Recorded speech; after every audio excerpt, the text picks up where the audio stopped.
श्रीराम समर्थ. परमार्थात अभिमान आड येतो. शास्त्रात दोन गोष्टी सांगितल्यात. इहलोक आणि परलोक कसे साधावेत हे दोन्ही स्पष्ट केले. परंतु आपण प्रपंच तडीचा आणि परमार्थ सवडीचा मानतो. या दोन्ही गोष्टीत जाणत्याची संगत लागते. परलोक साधून देणाऱ्याला सद्गुरू म्हणतात. जो मनुष्य आपल्याला कळत नाही हे कबूल करतो त्यालाच सद्गुरूकडे जाण्याचा रस्ता मोकळा होतो. आपण भगवंताला शरण जात नाही कारण आपला अभिमानच या शरण जाण्याच्या आड येतो. गंमत अशी की व्यवहारात सुद्धा आम्ही अभिमान सोडून ज्याला जे समजते त्याच्याकडे जातो.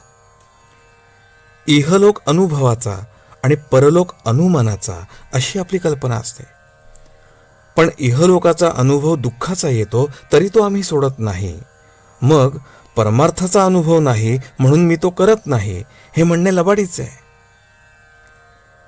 प्रपंचात आम्ही काही पाप करत नाही मग परमार्थ तरी दुसरा कोणता राहिला असे काही जण विचारतात. प्रपंच सचोटीचा असला तरी त्यात अभिमान असेल तर नाही तो परमार्थ होणार. राम करता म्हटल्याशिवाय म्हणजेच अभिमान सोडल्याशिवाय परमार्थ साधणार नाही.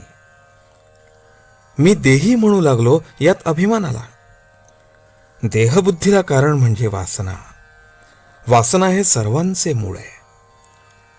माझा जन्मच जर वासनेत आहे तर ती बाजूला काढल्यावर आम्ही जिवंत कसे राहू असे वाटते. जो या वासनेचा खून करतो तोच परमार्थाला लायक होतो. अंती जी मती ती जन्माला कारण होते. हे सगळे ज्ञानाचे बोलणे झाले पण प्रचितीने हे सर्व जाणावे. बायको पोरांचा त्रास होतो, मन एकाग्र होत नाही म्हणून बुवा झाला, मठ केला. लोक येऊ लागले, त्यांना जेवायला घालण्याकरता भिक्षा आणू लागला. पण भगवंत सर्वांना खायला घालतो हे विसरला. छप्पर गळू लागले, ते नीट करण्याचीच काळजी करू लागला. मग घरादारांनी काय केले?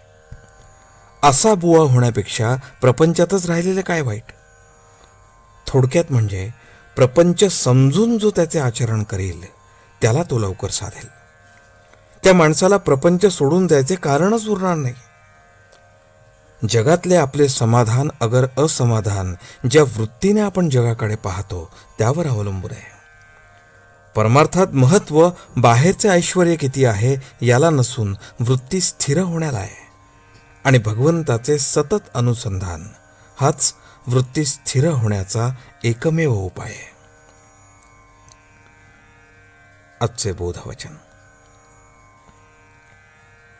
परमार्थाला कोणतीही परिस्थिती चालते, आपली वृत्ती मात्र स्थिर असली पाहिजे. जानकी जीवन स्मरण. जय जय राम.